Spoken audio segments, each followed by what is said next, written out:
Weren't you gonna make another Switch video?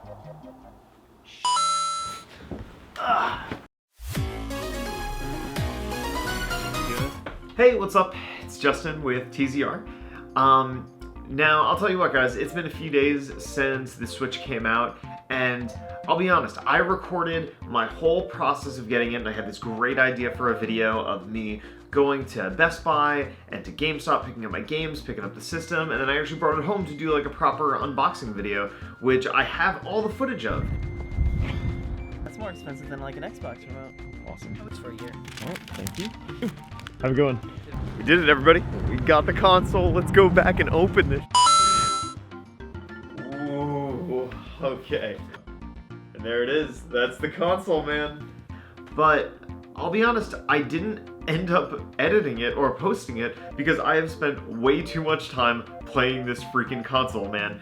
This thing is so much fun, I seriously can't get over it. So instead of posting an unboxing video like 3 days late, I figured I would just take a second to talk about what I love about this system so much and why it's so cool and why I couldn't recommend it higher to anybody who might be interested in this. Okay, so right off the bat, I absolutely love the versatility that the Switch gives me. Like, I've spent most of my time, at least like 75% of my time, having this in the dock, playing with my Pro Controller on a TV, which is great, you know what I mean? It's a smooth, awesome experience. The UI is super clean, like it's just, you know, there's not much going on as far as like online features and functionality and stuff, but just being able to get in and create my new profile and stuff, I love it, you know what I mean? And sitting there in front of the TV is great. The Pro Controller feels amazing. I can't recommend it higher. It is an absolute must for anybody getting this console or who thinks they're going to be playing games for an extended period of time. But the thing that drives it all home is being able to undock this thing and just being able to jump straight back into my game anywhere that I am. Like, I absolutely love this feature, not only for using it at home, like let's say Allie is watching something on TV and I could just take Zelda with me and, you know, head into my office while I'm editing or something and, you know, just be able to play it there, but also to be able to bring it to work. Just the other day, I brought the console to my office where I actually met one of our other writers, Mike Potts, for lunch, and we sat down and we're playing Fast Remix in the middle of this coffee shop with our little half Joy-Cons, and it was awesome. It was so cool to have that sort of versatility, and it's exactly what I expected the console was gonna give us, you know what I mean? Just as like a new piece of tech to engage with, awesome. Like 5 stars across the board, absolutely freaking love this thing. And you guys saw in my pre-order video that I got the extra set of Joy-Cons, the charging grip, the Pro Controller, all this sort of stuff. Just from like a top-down perspective, the tablet mode that you can use here is totally fine. I think the shoulder buttons are a little weak. They're kind of small and weird.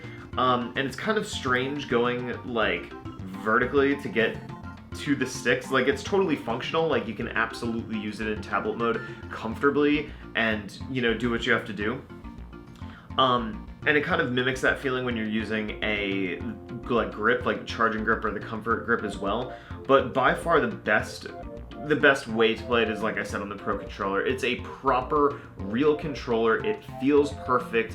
The shoulder buttons are awesome. The battery life is insane. Like, it's an absolute must. So highly, highly recommend that. If you're playing in front of your TV, there's really no reason to not be using a Pro Controller, but using it in tablet mode is also completely serviceable. Okay, so now I want to get into games because that's really like what we're playing on this. And, you know, as I said in the pre-order video too, Breath of the Wild is the main game that I've been playing this whole time. It is so fantastic. I can't express enough how good this game is. So I've been able to create these really organic conversations when it comes to Zelda. Like when Chow and I were both playing this game sort of together, you know, separately, but we're playing it at the same time, we sort of come back and talk about our adventures, you know, the types of things that we're doing on our journeys, and we'll share these little bits of information that we found on our own like personal journeys. So it's almost like we're both these travelers in this world, and we're sort of like recounting our experiences and adventures. Like the open worldness of the game and like the very like loose grip on linearity makes it such a fun and just like unique, organic experience to play through. I absolutely love Zelda. I don't want to get too deep into just that game in particular, but I mean, so far it's an absolutely exceptional game. Obviously, mostly single player, but I've been playing it with Allie watching and stuff, and she's totally intrigued by it. It's a really, really great game and a must-buy for people that get the Switch. Now, I also got Bomberman, and Bomberman is cool for a couple of reasons. I definitely haven't played it as much as Zelda, but its multiplayer locally is great. The two-player co-op makes it super, super fun. I haven't tried more than 2 players locally, but we did just a regular competitive match as well as story mode. Both work out awesome. It's super good. The cutscenes and stuff are kind of funny. I really, really like the art style that they went with in the game. But the one huge failing of it thus far, and I don't know what other people's experiences have been like, but my experience with the online multiplayer was absolutely horrendous. Like, I'm talking like Brawl, like worse than Brawl online multiplayer badness of lag. Like, literally unplayable, you know, just bad. You know what I mean? Not good. Definitely don't get that game with the intention to play online because you're going to be sorely disappointed, but if you're playing for the story mode or for local competitive, I think you're going to have a lot of fun. The next game that I've been playing that I've been spending almost as much time as I have been with Zelda is Fast Remix. Now, Fast Remix is so good. Sorry for the language, but it is so awesome. It's easily one of the most beautiful games that I've seen in a long time. It's just so fast and smooth. Like, I'm not one to really care about, like, you know, frame rates and all this sort of stuff, but you can tell that it is a crystal clear 60 frames per second, you know, 1080p at all times game, and oh my god, does it look so good. I've been playing the story mode in that, or the campaign, which is basically just breaking down races into chunks, as well as playing that multiplayer, and the multiplayer is so, so good. Like, I want to talk about this game more, and I absolutely will have a review coming out for it, but overall, for me, if you like racing games, it is an absolute must-buy. Fast Remix is so good. It's like the blending of F-Zero, Wipeout, if you're into PlayStation Wipeout games, and Ikaruga with like polarity shifting and stuff. I did not play Fast Racing Neo on Wii U, and I understand that these games share a lot of similarities, but if it's your first time and you're looking for a futuristic anti-gravity racer, Fast Remix is a must. It is so freaking good. So the last game that I've spent some time with is 1-2 Switch, and I can say that I think I called it way in advance. This game definitely should have been a pack-in title, like everyone across the internet saying. It is a little shallow, you know what I mean? There's not much going on there, but as an icebreaker, as something just to introduce people to the console and sort of to show off the novelty of it, I think it works great. You know what I mean? When we got the console in the house for the first time, Allie and I played a bunch of 1-2 Switch. We went through all of the mini games because you have to play a certain amount before it unlocks all of them, and frankly, you have to play through a lot of bad ones before you actually unlock the good ones.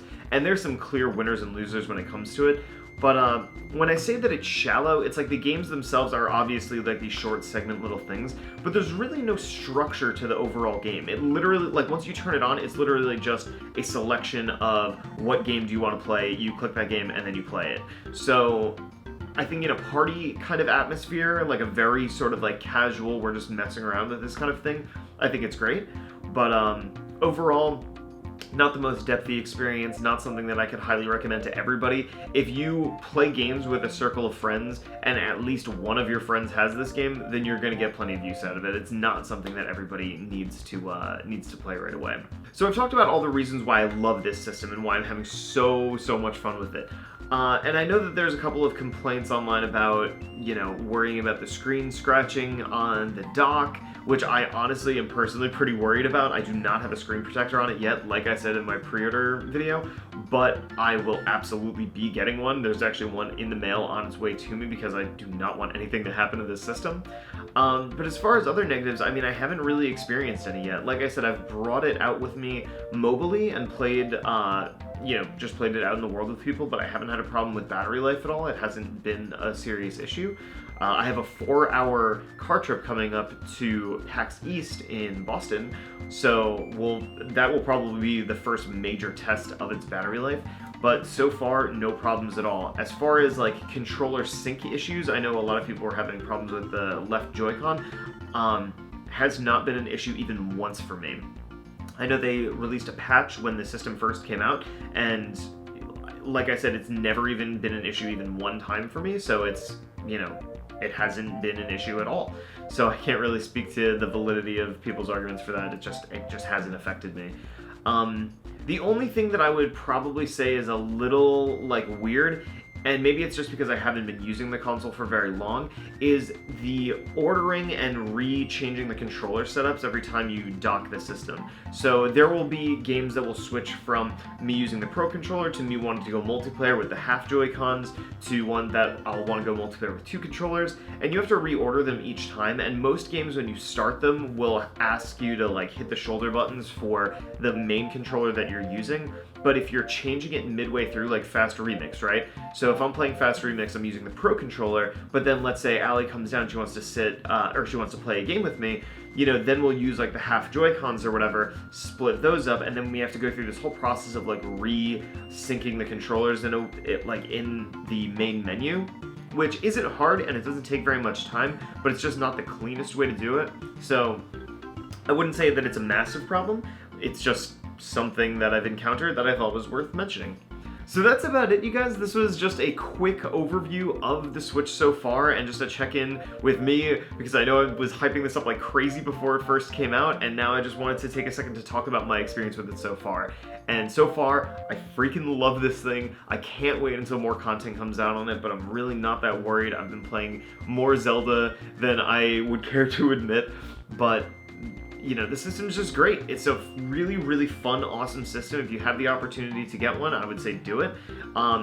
If you've been on the fence, you know, take my words for what they're worth. I'm having a lot of fun with it. You know, have your expectations in mind as far as what games you're going to be playing on it, and, you know, just have fun, man. Thanks so much for checking out this video. If you like this or want to see more of these sort of informal discussion videos, let me know in the comments. Be sure to subscribe for all of our new content that's coming up. We have a really awesome weekend of content coming up for PAX East, so definitely be subscribed to check that out. I'm so excited to show you guys everything that we're going to have rolling out over the next few days. And in the meantime, I'll see you on the next one. Peace.